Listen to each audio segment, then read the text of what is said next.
Hey, how's it going, guys? So today I'm bringing you a video of a direct comparison of a Suzuki Jimny Serra versus just the regular Jimny.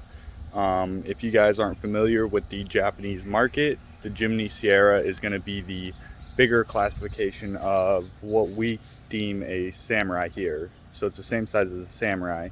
And then the Jimny, just the Jimny, is going to be the K-car vehicle of the Serra. And the K-car vehicle is a classification within Japan where if you own a K-car, it can't be bigger than certain dimensions, height, length, and width, and it has to have a motor that's smaller than, that's be 660 cc's or smaller. And with that being said, in Japan you get a write-off or a tax break on your registration by owning the K-car classification. With the Serra, being that it's a 4-cylinder, the 1300 cc, it does not meet those classifications. So in the United States, that's what we got, was the Samurai, but being the Jimny Serra in Japan. So I have my truck, which is the black one, and then this Serra, which is jdmhawaii.com. These are the guys that imported it. They actually imported both of these trucks. I just ended up getting a good deal on that one, but this one is currently theirs and I'm doing some work on it. As you can tell with the writing on the windshield, it just came in from the port. But yeah, so obviously it's not a stock for stock comparison. My truck has some work done to it. And this one I think is sitting on 1.5-inch Old Man Emu springs, and then it's got some little knobby tires on her.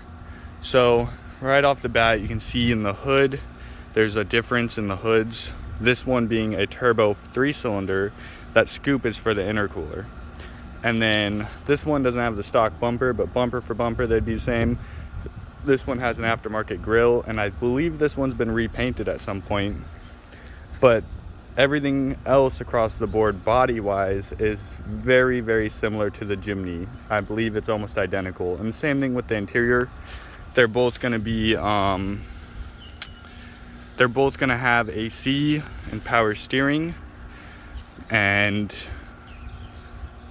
the Serra, if you look back here, the seats are actually mounted pretty far back to accommodate for more leg room and things along those lines. My Jimny, being the smaller one of the two, and I currently pulled the seat out so you guys aren't going to be able to see it, but the seat would have sat in right here, and then leg room was very minimal. So yeah, and pretty much in the back of mine, I took the seat out. I don't have more than another person in here with me, so I got the sub.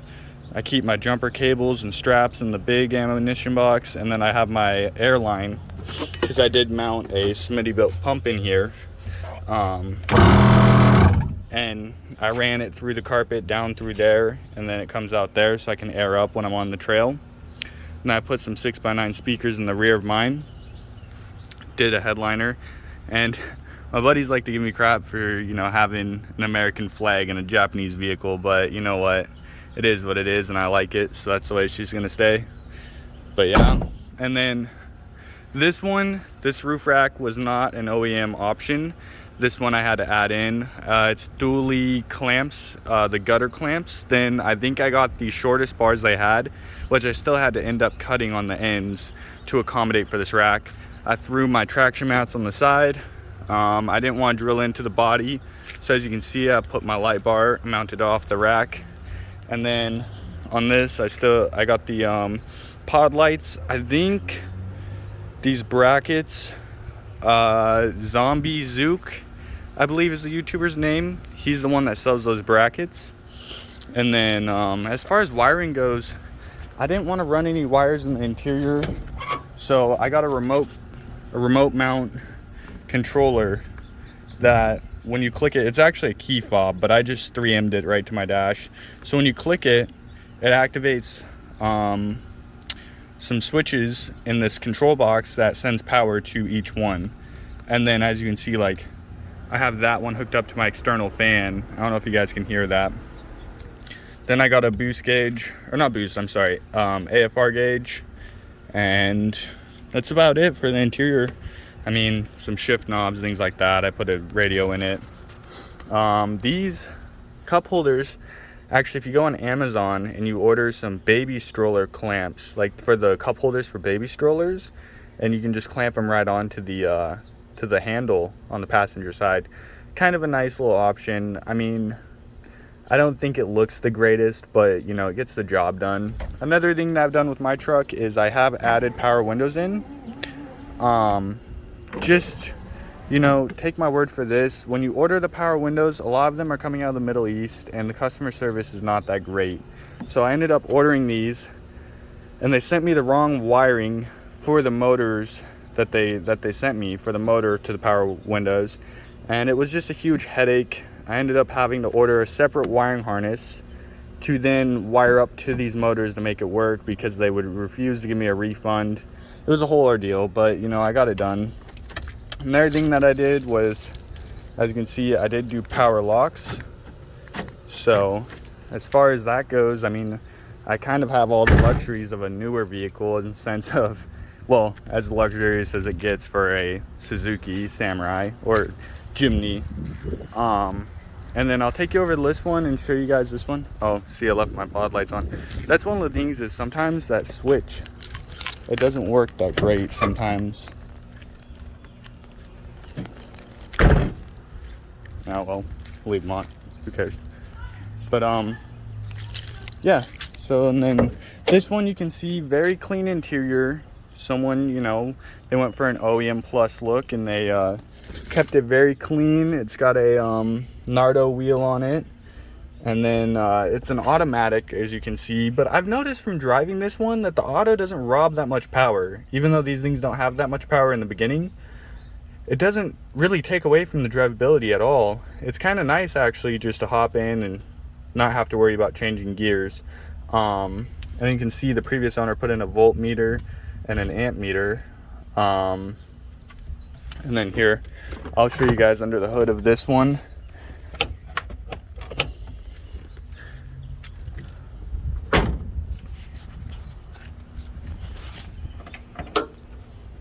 As you can see, 1 minute guys.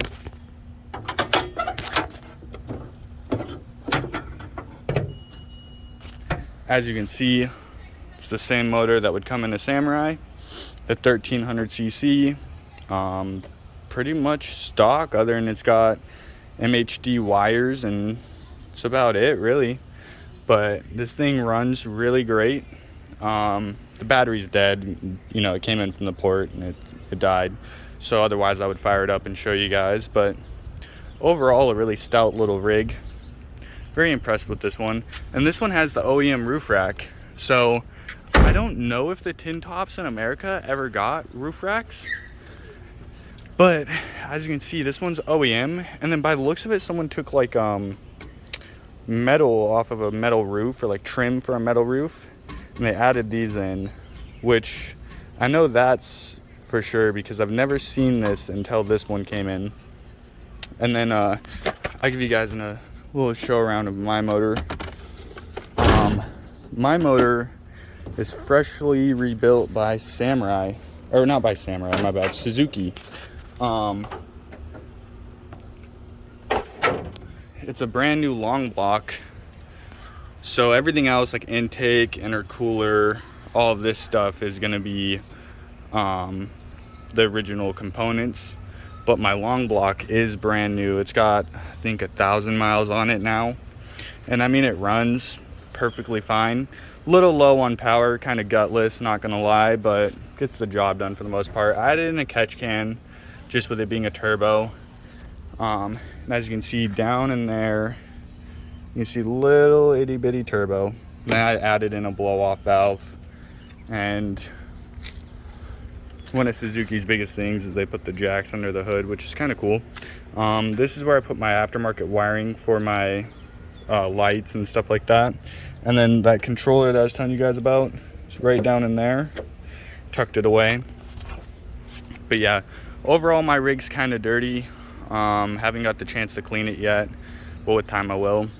You can see that I'm running the YJ springs, and right now, because I literally just last night installed this suspension setup. So right now, as you can see, I don't have shocks on it. I'm waiting for the four-wheel drive store, parts store to open up so I can go get shocks. And then I have a high steer setup with an axle over kit and extended brake lines, all that good stuff. You can see I got the revolving shackles or the missing links, whichever ones you would like to refer them as. And then everything back here, I welded it up. It's kind of hard to see, but that's okay. My welds are pretty bad anyways, so you guys don't want to see them. These rock sliders I actually made myself. Metal ladder that we had laying around, it was a steel ladder. Cut all the runs off of it, left the lower and the top one, extended them out, and then I bolted the front one to the frame. And when I installed the rear spring mount, I ended up just welding it to the spring mount. It was easier. They're not coming off. I like them. They make a good footstep to get in. So, and then you can see back here, got the Dr. Z shackles for the YJs, and then still spring over axle, everything that you would expect. Yeah, my interior is not the cleanest because I do off-road this thing quite a bit, but you know, it is what it is. And this one is really a clean example. But yeah, just want to say thank you guys in the video. Hopefully there's some things in here that I highlighted that will help you guys decide on whether you want to import one of these things for yourselves or not, or you're just watching. Either way, you guys have a good rest of your day.